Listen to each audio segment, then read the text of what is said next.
Hello everybody, here we go again on my channel, and I'm so excited and so proud to have here with me together Katinka Sutens from Glastonbury. Thank you, Mirko. It's such a pleasure to be here in the Temple of the Goddess in Torino. So Katinka, can you introduce yourself, because you make a lot of different things, and can you tell them to Italian people? Well, it will be my pleasure. Thank you. My name is Katinka. I am a priestess of the goddess in Europe in particular.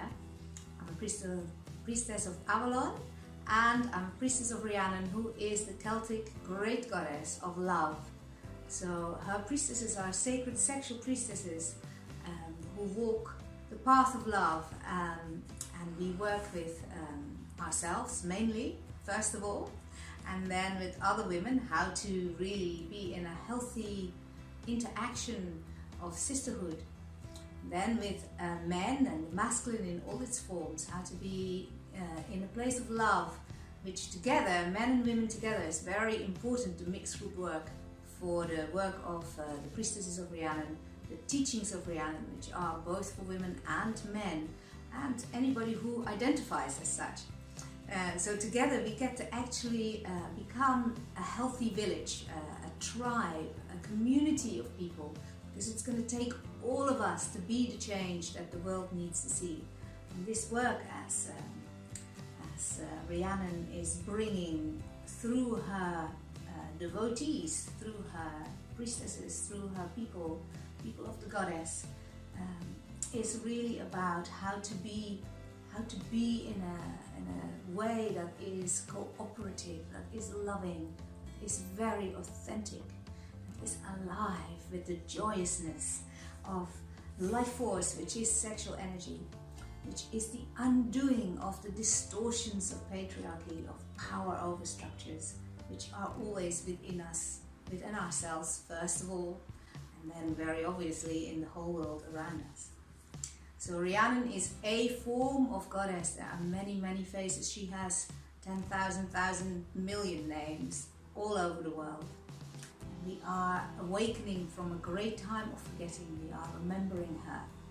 So Rhiannon brings the path of love and sacred sexuality from a goddess lineage, from a goddess tradition that is rooted in the traditions of Avalon, the Celtic wheel of the year, Celtic goddesses who were in the form of Rhiannon Epona all over Europe, recognized all over Europe. So it is a great pleasure for me to travel and work in many places, both in Glastonbury in England, but also in other places in Europe. Wow, amazing. And so can you tell us specifically what kind of work do you do with people in these circles? Can you explain us more? Sure. Thank you. So the Wheel of Rhiannon is, like I said before, is a Celtic wheel. It has 8 different directions, and the 9th, which is the center of the mysteries, the time outside of time. And these 8 directions have 8 archetypes, many of which are forgotten. So these are 8 archetypes of goddess, of the goddess of love in particular. And these archetypes help us. They are initiation stages in our healthy maturation as human beings. Most of us, in fact actually all of us, have not had these healthy initiation stages. We have lost initiation in our culture. It has been taken over by patriarchic religions, where there are certain ceremonies that remain that are sort of initiation points. They are not about the healthy empowerment of authentic development, consciousness raising, empowerment of the human being. So the wheel of Rhiannon that I work with and her teachings is endlessly fascinating, multi-dimensional. She is forever showing me new layers of connection. It's like a labyrinth that exists in 4D. And so the teachings are around what are the shining, healthy faces of these archetypes that she is holding for us. She is the mirror for us, that we aspire to, we are working towards. And then what are the shadows? What are the shadow forms, the unhealthy, non-initiated, distorted forms of those archetypes that we are actually trapped in? So a lot of the work in the groups and in the trainings that I offer to women, to men and mixed groups is to do with this owning of the shine, stepping into empowerment through the gateway of authenticity, which means you have to be in your body.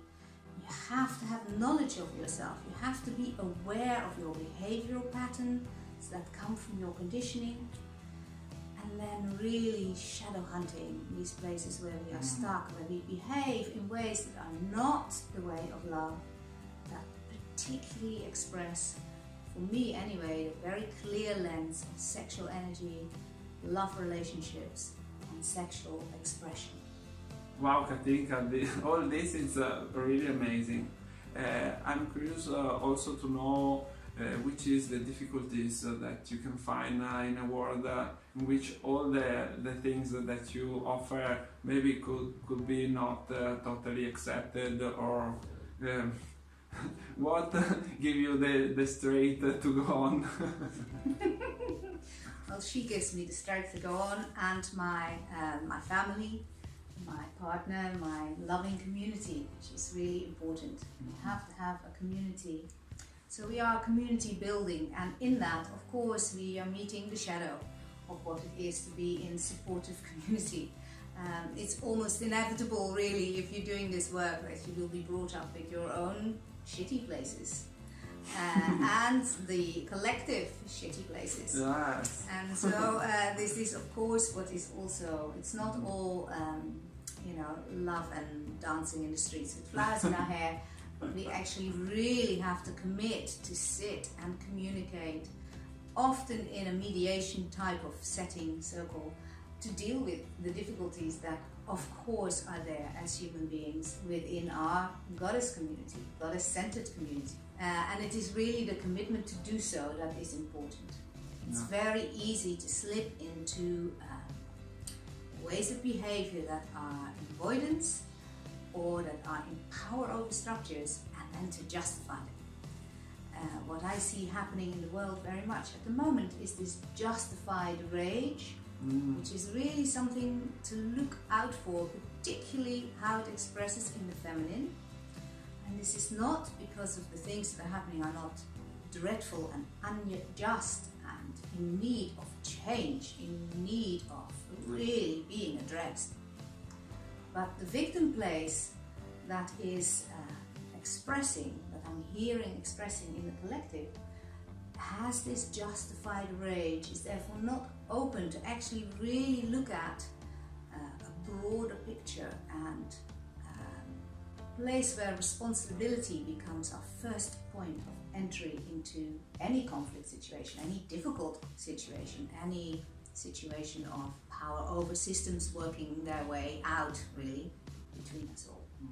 So justified rage, it's the justified bit that is the key, that is the marker to look out for, because really it stops us from feeling our places of disempowerment, and we are incredibly invested in staying justifiably angry, and everybody else, please stay angry about the great injustice.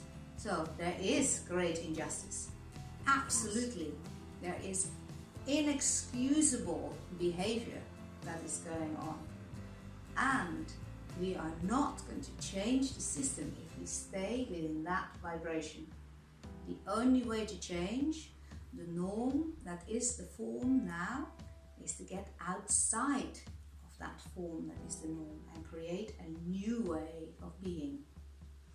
So really this is very much part of the work that the Goddess of Love, like Rhiannon Ipona, is bringing.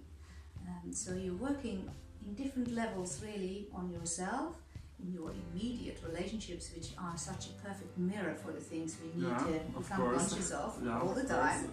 And then in our communities, and then in the collective, out there in the wider world, just noticing, watching, feeling the ripples, watching the waves, and then really coming back to that core place of Goddess within, of the sacred union of Rhiannon as lover goddess and the horned god that is within. This is, of course, my way of expressing this. There are other paths that express this in different ways. Yes. And then to act from there. And this is an ongoing journey that I certainly have not mastered yet at all. But, you know, we are trying. Yeah. And so in workshops, this is kind of the sacred center of the work. That intention, that place of centeredness, of complete integration, of the end of dualistic oppositions. Rhiannon, as goddess of love, is a goddess who merges apparent opposites, and in that merging, magically and extraordinarily, something entirely new is manifested and has space to be created. That is such a powerful, transformative experience to actually really integrate that within yourself, within your thought forms, in your heart mind, within the sacred source of the womb space, of the Hara, and then to manifest it, to walk Wow. it. And so you travel a lot all around Europe, and so I'm very curious to know, and also in Italy. Yes. Are you going to do something in Italy for us that we live here in Italy? I love coming to Italy, Mirko. You know that. I Yeah, absolutely I know, adore I it. know. Absolutely love Italy. I love the people here. I love the vibration. I love the land. I actually also really love the challenges that are specific to each country. Different countries, different challenges. And so the patriarchal form of Catholicism here is that is a challenge to work with, particularly as pagan Yeah. people, as nature, spirituality-based people, as goddess-loving people. And I admire people in Italy who are on that path very much, because you have this additional challenge of this incredibly stuck force that has a stranglehold on a lot, particularly on the sexual energy of people. Yes. So, I think so. and their expression, therefore, of their freedom. Again, this is my lens of reality. Yeah. So I love coming to Italy. I love coming and doing sessions here, which I do at home as well. Sessions for individual people, sexual healing sessions for men. Very absolute privilege to work with men in that way. For women, which is a total blessing to be able to work in a midwiving space for the initiation into greater being. And for couples, I absolutely love working with couples, because once you're there in the same space together with your relationship issues, your sexual issues, there is no escape. And I like that, because we can get some work done there. We can go in and we get some work done. So in Italy, I'm returning to bring the Sacred Sexual Priestess of Love training, which I've run beautifully organized by Anna Bordin in Venice. Okay. And which finished last year. Okay. So that is starting again this year, this time organized by Sarah and you, Mirko, here in the temple community. And that's a 2-year training, 10 weekends over 2 years. Yeah. Very exciting. I'm hoping to be able to incorporate some, maybe like an evening before those weekends or a day before those weekends, to do more with the men's circle here, because the Brotherhood of Rhiannon Circle has started here in Italy, and it would be lovely to be able to give some more time and space for that. It's an absolute joy to be with the men of the Brotherhood here. And then in June I'm coming back to give a weekend workshop for a mixed soon. group. Yeah, Yes. soon a mixed group, so for both women and men. Oh yes, please come together. Okay. You don't have to be a couple, but it's going to be a mixed group. Okay. We may or may not have equal numbers, it doesn't really matter. But I really want to be working with the energy of the solstice. So I'm going to return just after the solstice. I think it's the 22nd, 23rd of June. Yeah. And this is the solstice, so this is the summer solstice, the height of the light, the point where the energies start to shift though, and so it's a very good place to go into the shifting dance inside us, the integrating dance inside us of masculine and feminine. and to meet as women and as men in a ceremony, in a ceremonial space of meeting each other and feeling what that is like. What is that dynamic? What is that energy you give at this high point of energy in the year? It's going to be delicious. I'm very excited about this. And me too, because I'm going to be there too. Oh, with you. great! Yes, That's very good. Of course, it's mixed. The training that starts in December, it will be just for women. It is for women only. It's the Sacred Sexual Priestess of Love training. And at the moment, I have the Magdalene Mystery School, which is an online school that runs my courses, which is the Priestess of Rhiannon training. There are several years of that. In the UK, it's a 2-year training, and then there's a further 3rd year you can do, which is the Advanced Priestess Training Practices of the Sacred Sexual Priestess of Rhiannon.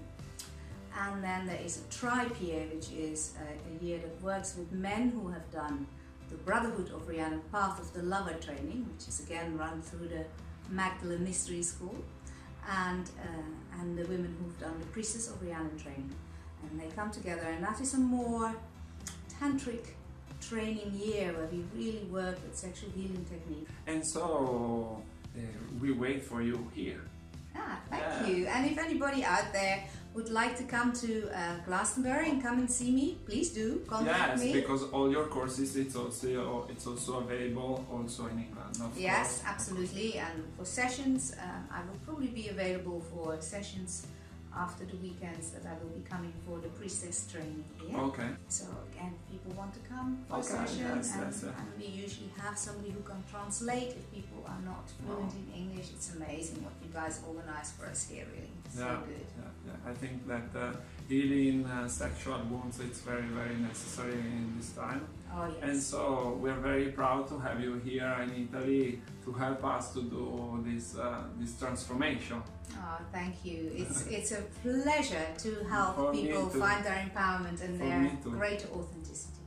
And it's also one of the main themes of my channel, to give people the possibility to empower themselves. So yes, thank you absolutely. for staying here with me today.